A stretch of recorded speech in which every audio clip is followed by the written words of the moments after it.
Remember, China has one of the most number of gamers in the world. China has not issued laws, regulations, or policy documents that prohibit the purchase and use of foreign brand phones such as Apple.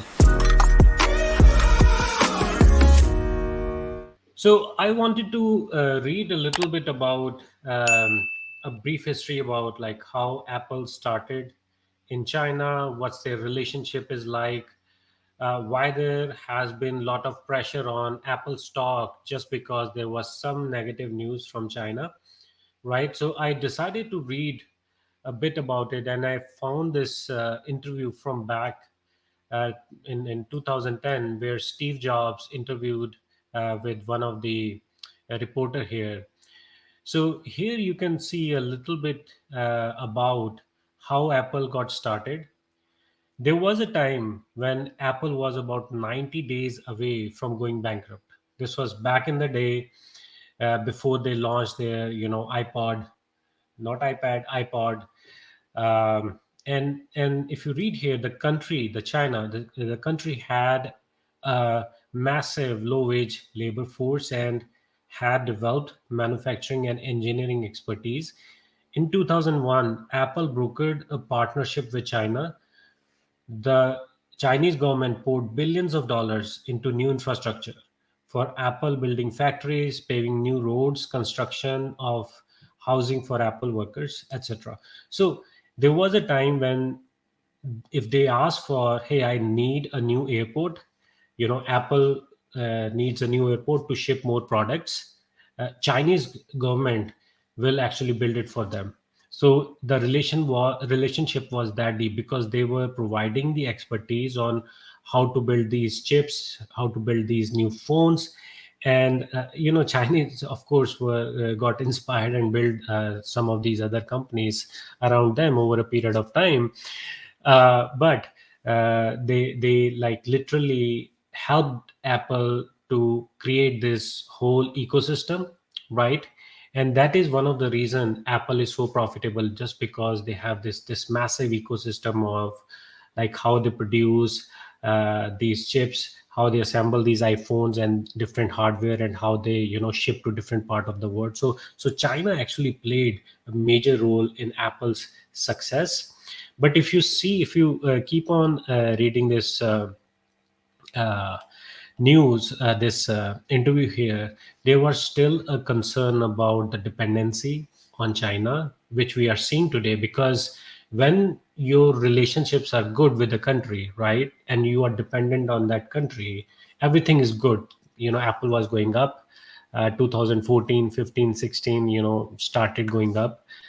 But now, recently, after COVID, because of this geopolitical tension, there has been strains in the relationship, and Apple is right now in the middle of it.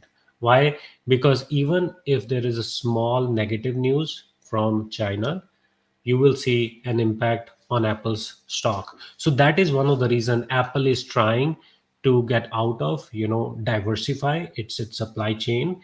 Like Apple is going in Vietnam, Apple is going in India, and so many other places. So let's look into this recent iPhone 15 launch, because I wanted to know how the Chinese market is reacting to it. So if you guys have read about Huawei's recent launch, they recently launched a 7 nanometer chip, which is kind of gaining a lot of traction, especially in Chinese market. I mean, right now the way people are like split over there, they wanted to support the local brand, right? They wanted to support Huawei's new phone, and they are betting big on it. On the other hand, if you look into it, this huge gamer market, army of mobile gamers, they are preferring Apple's iPhone 15. Why? Because it has this new 3 nanometer chip. So remember, Huawei's chip is 7 nanometer, and Apple is has their 3 nanometer chip, where what they are saying that the games like Resident Evil 4 remake can be played on the device, which is very very appealing to these gamers. Remember, China has one of the most number of gamers in the world. Then there are some other countries which has like India and few other Asian countries, but China has one of the top is on the top in terms of how many gamers are there. So that is huge actually. And then you have this geopolitical tension between Huawei and China. But personally, I don't see that there is going to be a very big impact. Yes, there will be some impact on the sales may be flat, right?